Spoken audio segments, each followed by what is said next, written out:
Imagine this. A song that came out in 1981, tucked away as a beloved classic for decades, suddenly storms the charts in 2025 and becomes the biggest hit of the year. People are calling it history-making, not just because of the numbers it racked up, but because of what it represents. The power of collaboration across generations, cultures, and genres. This isn't nostalgia done halfway. This is a blueprint for how old music can dominate a new era. The track is Ojos Tristes, and what it pulled off has left insiders stunned. For the first time in 2025, a single song managed to conquer 3 different Billboard Latin charts at the same time. Latin airplay, Latin pop airplay, and hot Latin pop songs were all ruled by the same track, week after week. That kind of triple crown is rare enough in music history. But when it's achieved by a reimagined version of a song that's more than 40 years old, it feels almost impossible. Yet, that's exactly what happened, and it's changing the conversation around what counts as a hit. At the center of it all is a trio of names you wouldn't expect to see together. Selena Gomez, Benny Blanco, and indie group The Maras didn't just record a cover. They built something bigger.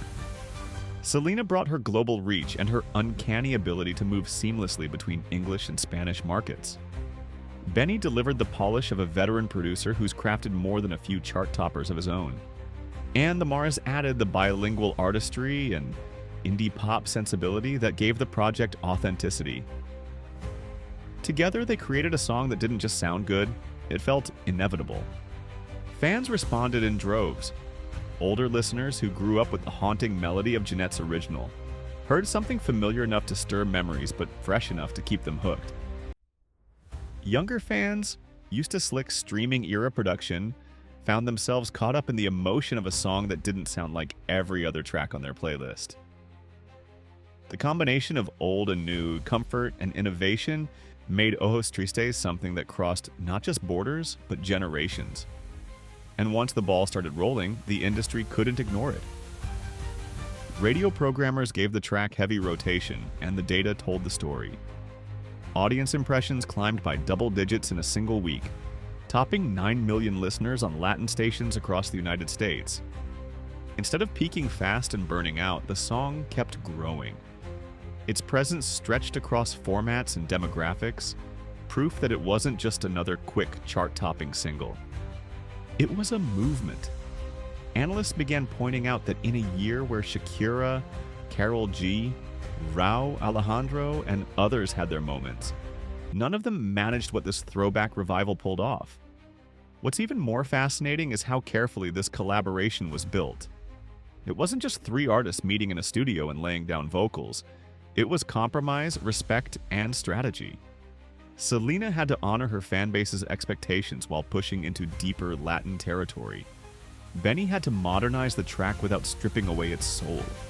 The Maras had to add their voice without letting it become unrecognizable. Behind the scenes, the team struck a balance that most projects never manage: unity without losing individuality. And when the final version dropped, you could hear that harmony in every second of the recording. The ripple effects go beyond one song. Other artists are paying attention. For years, the trend was translating English-language hits into Spanish or blending reggaeton with global pop. But Ojos Tristes opened another path, reviving Spanish-language classics with modern production and global marketing. It proved that authenticity can win just as powerfully as crossover gimmicks.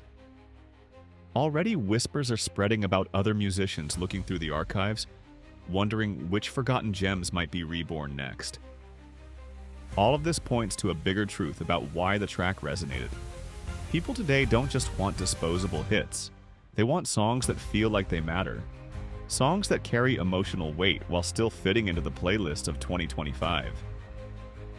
Ojos Tristes delivered exactly that.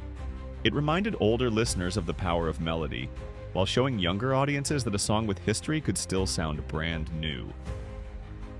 It united people who might never have shared the same playlist otherwise, proving that music doesn't have to divide along age, culture, or language. Technically, the production deserves its own recognition.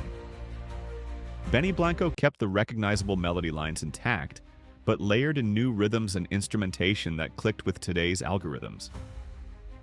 The result was radio-friendly without being soulless, a delicate balancing act that critics praised and fans streamed endlessly. The Maritz's indie texture gave the song credibility with audiences who usually avoid mainstream hits, while Selena's presence made it impossible to ignore on a global scale. Each piece on its own would have been impressive. Together, they became unstoppable. Months into its run, the song still hasn't lost momentum.